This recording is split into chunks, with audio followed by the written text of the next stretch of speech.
Sanggar Cerita mempersembahkan Sabda Pandita Ratu. Naskah ditulis oleh Pondra Swasti Langit, diolah oleh Agus Nur Ismail, didukung oleh artis-artis terkemuka Ferry Fadli, Eli Ermawati, M. Abud, Ivona Rose, dan lain-lain.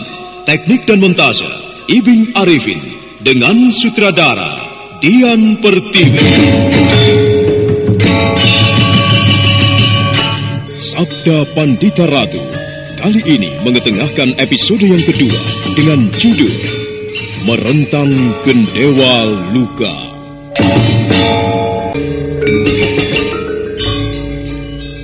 Dendam yang terpendam selama 20 tahun itu segera akan meledak, mempuja dan menggelegak, ibarat gunung yang akan segera memuntahkan laharnya. Namun belum lagi Galuh Urang dan Sakyamurti memulai pertarungannya, tiba-tiba mereka dikejutkan oleh kehadiran seorang gadis. Dan gadis itu ternyata Pinaka Swasti Ratu. Kehadirannya membuat guncangan jiwa Sakyamurti. Urusan ayah, kau jangan ikut campur. Tidak, ayah. Ini urusanku. Akulah orang yang paling mempunyai sentuhan dengan orang itu. Lelaki tua itu tidak dapat berbuat apa-apa. Hatinya bimbang. Namun lebih dari itu, hati Sakyamurti lebih bimbang lagi. Apa yang harus diperbuatnya? Di benaknya bermacam-macam persoalan berkumpul menjadi satu. Dia masih juga terpesona oleh keadaan yang tidak pernah diduganya. Bahwa gadis yang sekarang berada di hadapannya adalah anaknya, tetesan darahnya, hasil karyanya, justru kini membuatnya kebingungan. Lebih-lebih manakala gadis itu dengan sirik menatapnya dan bahkan menarik pedangnya.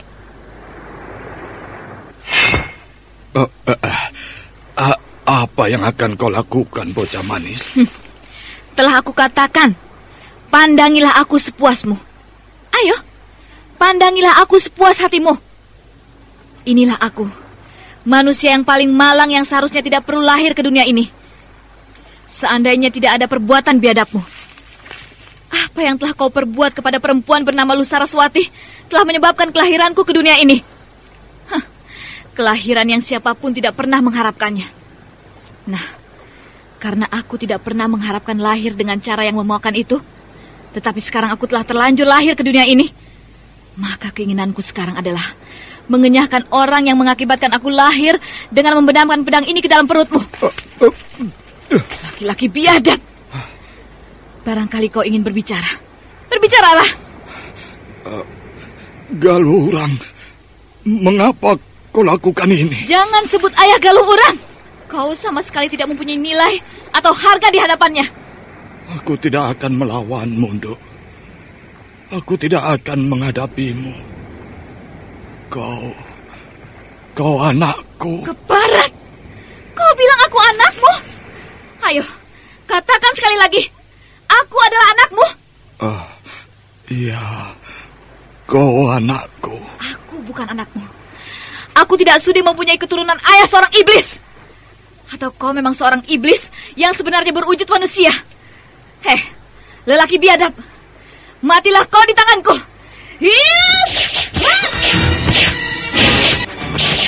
Matilah kau, Keparat. Tunggu. Apa yang akan kau katakan kepadaku, orang tua Edan? Aku tidak mau melayanimu, Nduk. Aku tidak tega. Menyingkirlah, Nduk. Kalau kau tidak mau melayani aku, itu bagus. Dengan demikian, aku tidak perlu repot-repot. Ayo, bersiaplah. Aku akan membenamkan pedangku ini. Tidak, Nduk. Persetan denganmu, orang tua Edan. Pinaka Swasti Ratu menarikan tarian mautnya. Tidak tanggung-tanggung, dia melakukannya. Semua gerakan yang dipergunakan adalah gerakan yang paling mematikan dan berbahaya. Dengan ganas, pedangnya membabat dan terus membabat bagian vital tubuh Sakyamurti. Gerakan gadis yang telah berhasil mesuraga di Gua Paralingga itu benar-benar sangat mengagumkan. Namun lawannya adalah Sakyamurti, orang sakti yang seangkatan dengan ayahnya, Galuh Urang.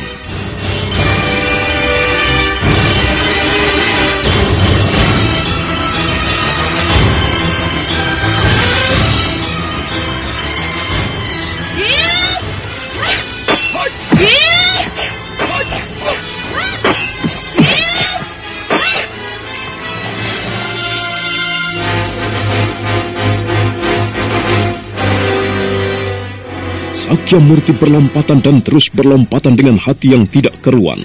Selama ini dia tidak peduli dengan perasaan siapapun. Namun menghadapi Pinaka Swasti Ratu menyebabkan lelaki itu sangat kelabakan. Beberapa saat berlalu, Galuh Urang dan Biku Dewa Hastu terpaku menyaksikan pertempuran itu. Mereka memilih untuk tidak berbuat apa-apa lebih dulu, sambil menyaksikan seberapa jauh kemampuan gadis itu, dan sekaligus menyaksikan betapa terguncangnya hati Sakya Murti menghadapi anaknya sendiri. Sampai pada suatu ketika... Apa yang akan kau lakukan? Membunuhmu!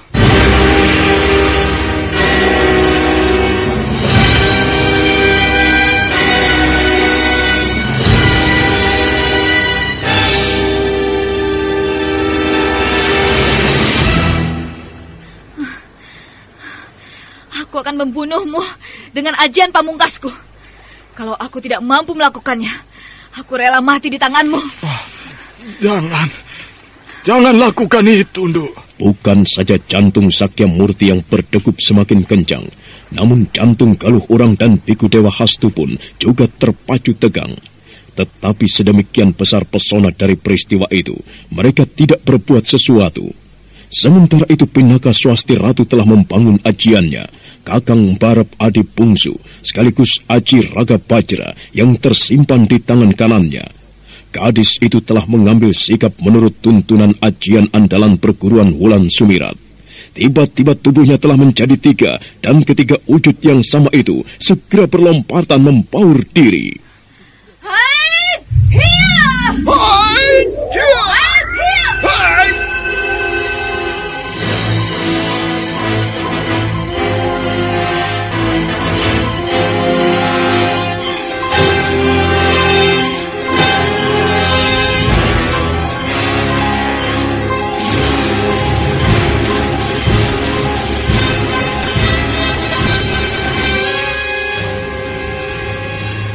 Dan akhirnya, ketiga bayangan Pinaka Swasti Ratu di dalam ajian Kakang Barep dan Adi Bungsu itu merambah ke ajian pamungkas Raga Bajra. Sepasang kaki gadis itu telah amplas ke dalam tanah.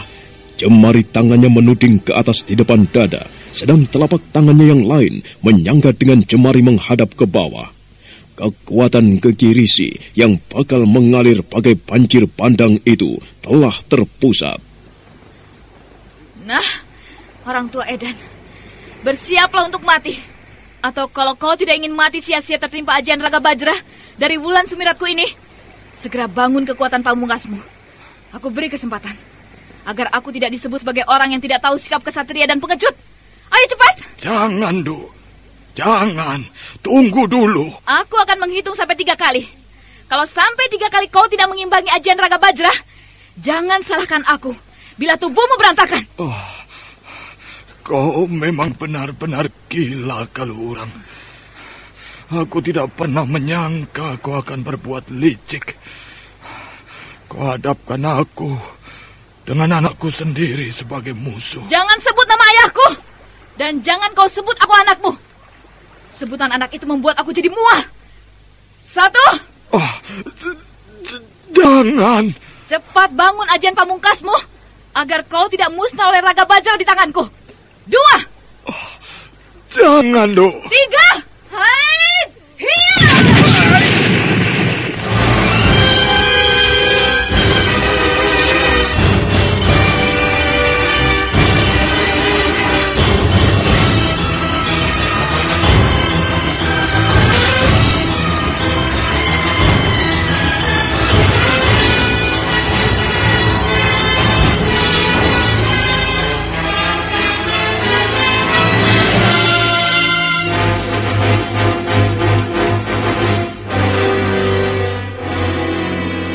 Luar biasa benturan itu.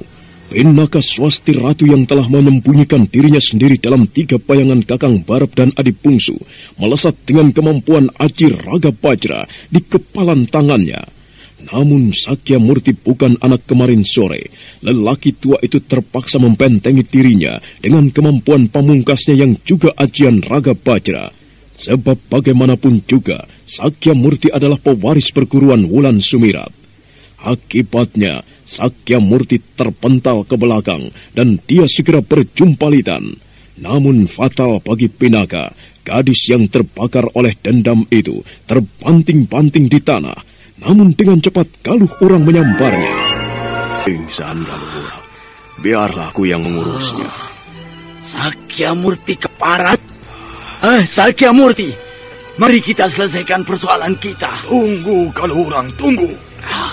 Apa yang akan kau katakan, Sakyamurti? Katakan kepadaku dengan jujur. Benarkah gadis itu anakku? Katakan. Kau telah mendengarnya sendiri apa yang dikatakannya. Kau tidak pantas menjadi ayahnya. Perbuatanmu memperkosa Loh Saraswati, mengakibatkan kehamilan. Kemudian ia mati sewaktu melahirkan. Perbuatan itu tidak akan termaafkan. Nah, marilah kita mulai persoalan yang sebenarnya. Galuh Urang, aku... Apa? Aku menyesal. Mulut culas. Tunggu. Tidak ada lagi yang perlu dibicarakan, Sakyamurti. Bersiaplah untuk mati. Inilah apa yang harus terjadi. Barangkali peristiwa itu telah tersurat pada tulisan takdir. Dua orang saudara kandung harus berebut mempertahankan nyawa di antara hidup dan mati. Galuh Urang yang telah bertahun-tahun lamanya dalam keprihatinan dan dibayangi oleh api dendam, tandangnya bagai banteng ketaton.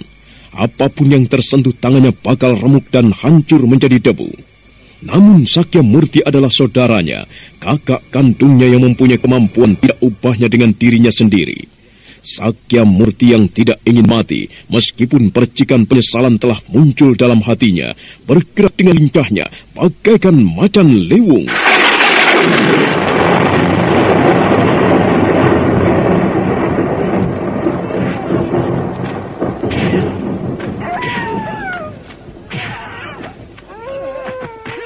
Barangkali alam ikut merasakan apa yang tengah bergolak di dalam dada dua bersaudara yang sedang mengadu dan mempertahankan nyawanya itu. Mendung telah menebar dan tidak diketahui kapan tebaran itu merata. Pijar kilat disusul dengan ledakan petir yang menggelegar, membuat rontok dan tersentak penduduk Pandaringan yang tengah lelap di dalam tidurnya.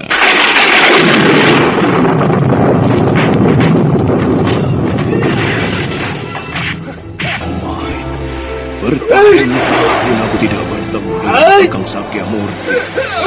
Malah kanuragannya benar-benar berkembang sangat cepat. Dia melayani kempuran Galuh Urang.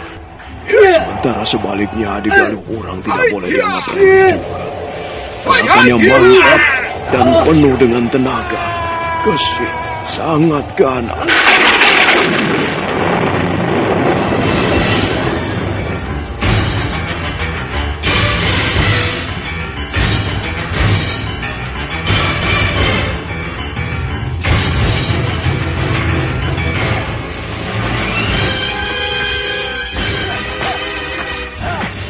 Waktu terus berlalu, setapak demi setapak kemampuan kanuragan yang tengah telaga itu semakin meningkat, merambah ke kedalamannya.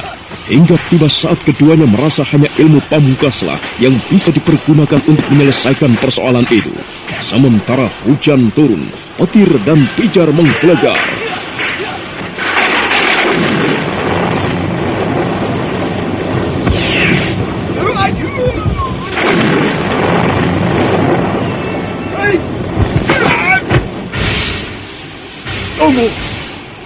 Tunggu adik Galuh Urang. Tidak ada yang perlu dibicarakan lagi, Kakang Sakyamurti. Kau akan mati di tanganku. Atau kalau kau tidak mau mati, bunuhlah aku.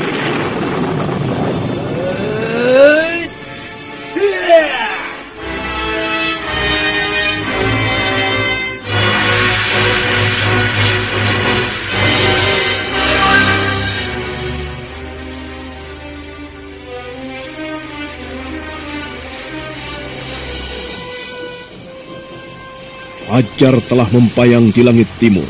Namun hujan terus turun dengan derasnya, kilat sambung menyambung, seolah menjadi saksi. Sementara Galuh Urang telah merambah ke kedalaman kanuragannya, telah mengambil sikap dari ajian yang telah diasah dan dimatangkannya. Itulah ajian Raga Bajra dari perguruan Wulan Sumirat. Tangannya yang menggenggam bergetar, dari sela-sela jemarinya bagaikan mengepul asap hitam.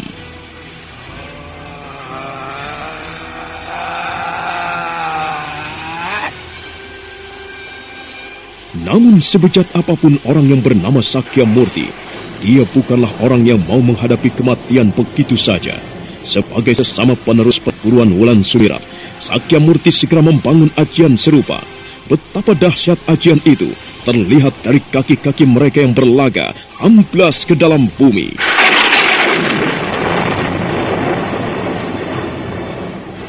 Jagat kanthi kiblat cacah papat, manteping angen-angen.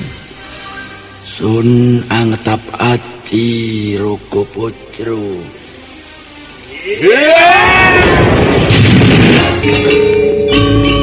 Setelah waktunya berlalu, perang tanding antara kakak beradik itu telah memasuki pada suatu tahap yang sangat menentukan.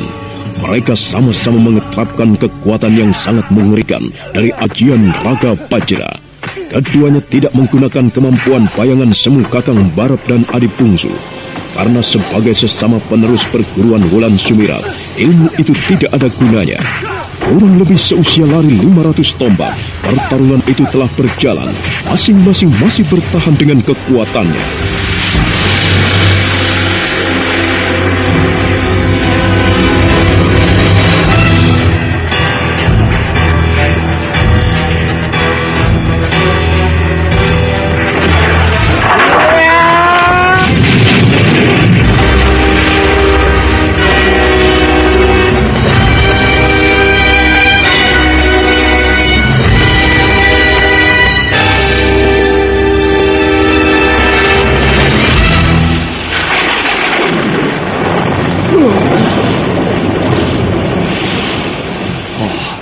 Adik Galuh Urang, bagaimana keadaanmu? Dada. Dadaku rasanya. Keparat. Aku harus menuntut balas. Jangan, Kakang. Jangan. Ini perang tanding. Kau jangan ikut campur. Kakang Sakya Murti tidak layak hidup, Adik Galuh Urang. Biarlah aku akan merampungkannya. Akan kulenyapkan dia dari muka bumi ini. Jangan. Jangan nodai perang tanding ini. Aku minta jangan, Kakang.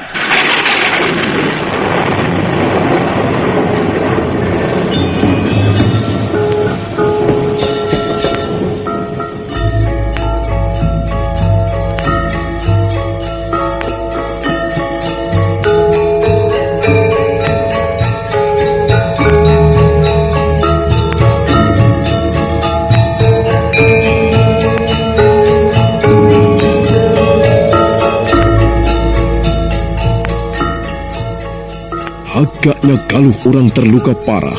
Darah meleleh dari mulut dan bahkan hidungnya. Napasnya tersengal-sengal. Berbeda dengan Sakya Murti. Meskipun dia terluka cukup parah, namun keadaannya masih lebih baik dibanding Galuh Urang. Dengan tertatih-tatih, Sakya Murti mencoba berdiri. Meski kemudian jatuh lagi, tapi akhirnya dia berhasil juga berdiri dan mendekati Galuh Urang yang sampiuh tak berdaya. Aku masih jauh lebih baik darimu, Adik Galuh Urang. Aku masih lebih kuat darimu. Aku saudara tuamu.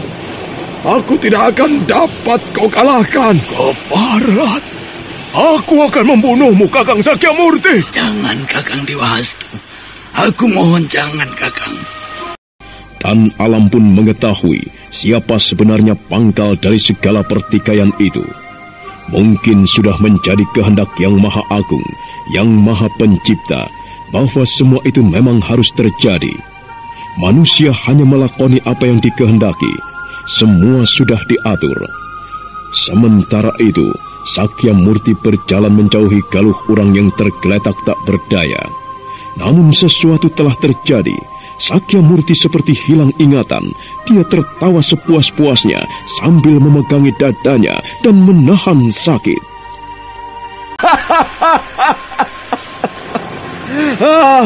Loh Saraswati, loh Saraswati, kalau saja kau melihat peristiwa ini, kau tentunya akan tertawa bangga. Kecantikanmu telah membuat persaudaraan kami berantakan. Kecantikanmu tak ubahnya segelas racun berbisa. Tetapi kami semuanya ingin menekuknya. Harat kau, Sakyamurti. Hatimulah yang culas. Kaulah yang bertindak busuk. Lebih busuk dari bangkai tikus yang penuh dengan ulat.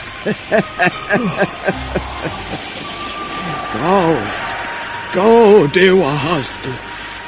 Kau juga Dewa Hastu. Kau juga terpesona oleh kecantikannya. Loh Saraswati, bangunlah kau dari alam kematianmu.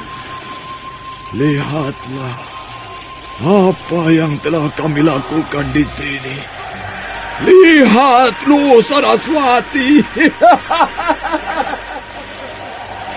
Tersaruk-saruk berjalan di tanah berpasir. Untuk kemudian karena sedemikian lebatnya hujan, Biku Dewa Hastu tidak mampu lagi melihat bayangannya.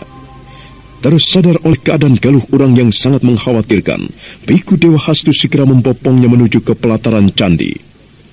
Biku Dewa Hastu segera kembali ke pantai untuk mengambil tubuh Pinaka Swasti Ratu yang masih juga pingsan.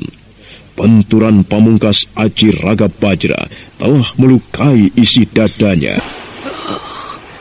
Kakang Dewa Hastu, rasanya aku sudah tidak kuat lagi, Kakang. Apa yang kau rasakan, Adi Galuh Urang? Biar aku bantu memulihkan tenaga dalammu. Tidak ada gunanya, Kakang Dewa Hastu. Kau pun sebenarnya mengerti bahwa tidak ada gunanya. Kakang, dengarlah, Kakang. Aku ingin memohon kepadamu. Aku titip anakku, Pinaka Swasti Ratu. Jagalah dia, Kakang. Tuntun dan lindungilah dia. Pinaka tidak mempunyai siapapun selain kau, Kakang. Ya, baik. Aku uaknya, adik. Aku akan melindunginya. Jangan khawatir, Adik Galuh Urang.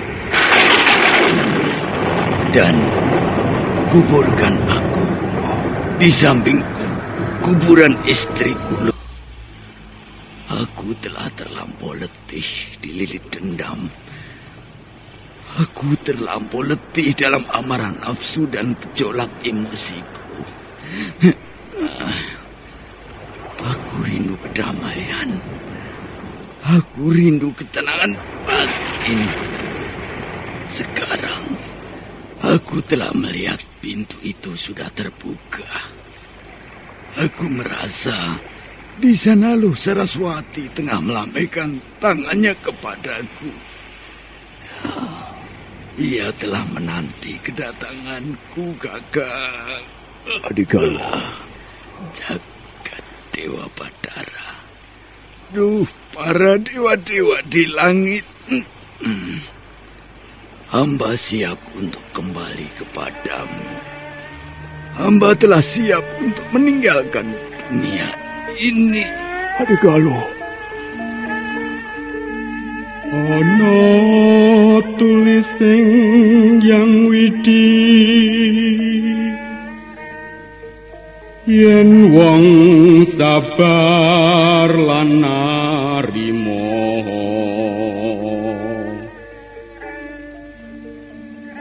kinanjar dawa umure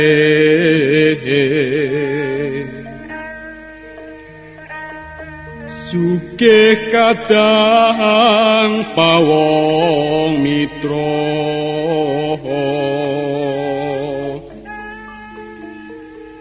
kinaeking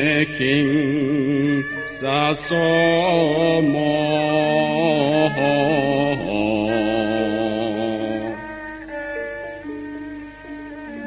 lamun lara wong iku gampang gone entuk tombo.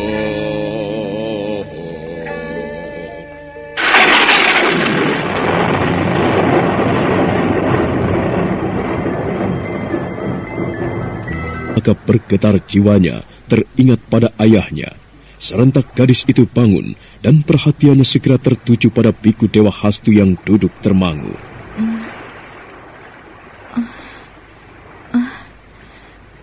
Di mana aku ini?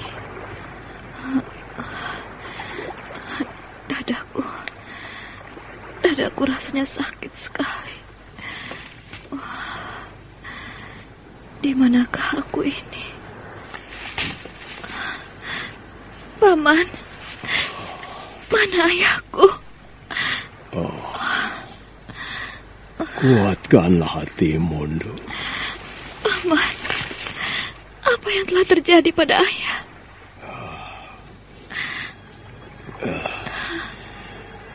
Ayahmu telah mendapatkan apa yang diangan-angankannya selama ini. Ayahmu telah menemukan kedamaiannya, Nduk. Ayah di mana, Paman? Ayahmu ada di dalam candi, Pinaka.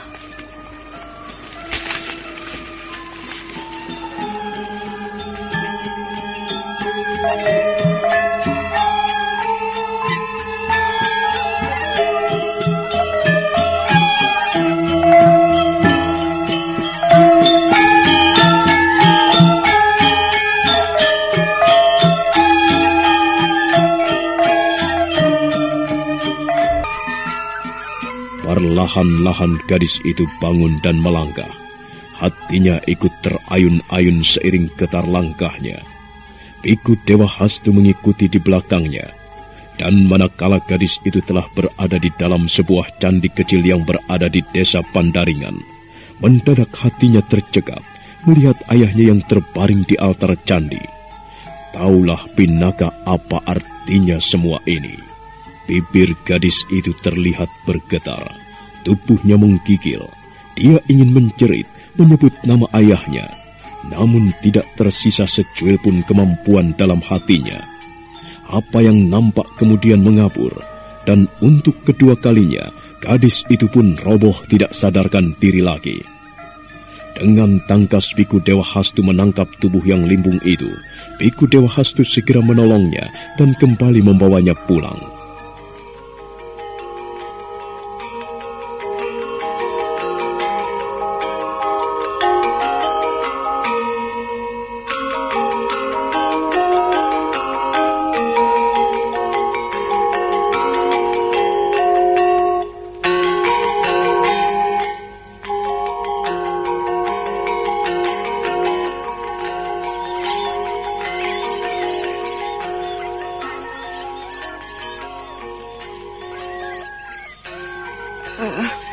Tuan, bukankah Tuan adalah Tuan Muda Galuurang yang pernah aku kenal di masa muda dulu?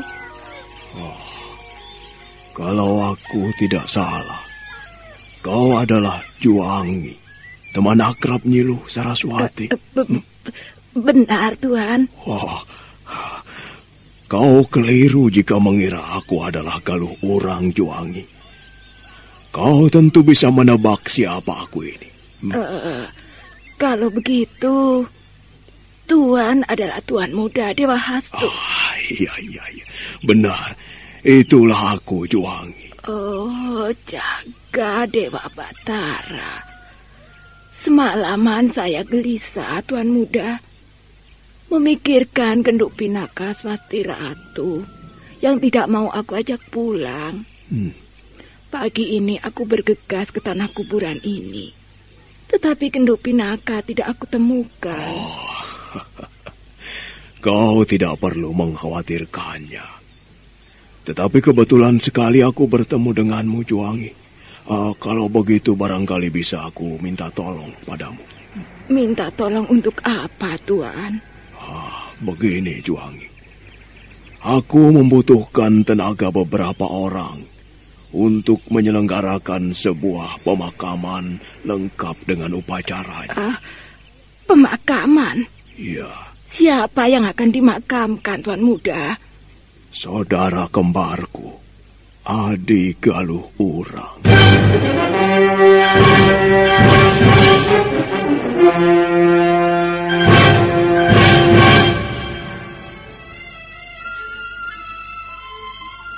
Maka pada hari itu, di pagi hari, penduduk Pandaringan menjadi ramai dikejutkan oleh berita yang tidak pernah mereka duga. Munculnya kembali orang-orang yang telah lama menghilang. Kehadiran Dewa Hastu yang justru meminta mereka untuk menyelenggarakan sebuah upacara pemakaman lengkap.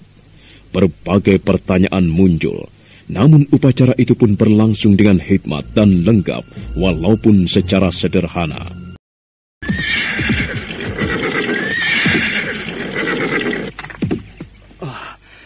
Ada apa, Kensiwi?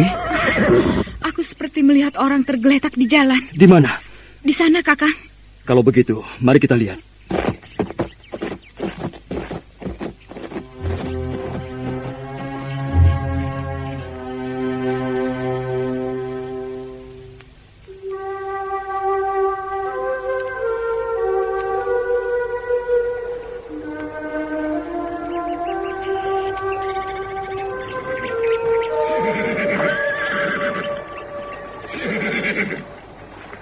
Apakah orang ini masih bernafas, Kakang?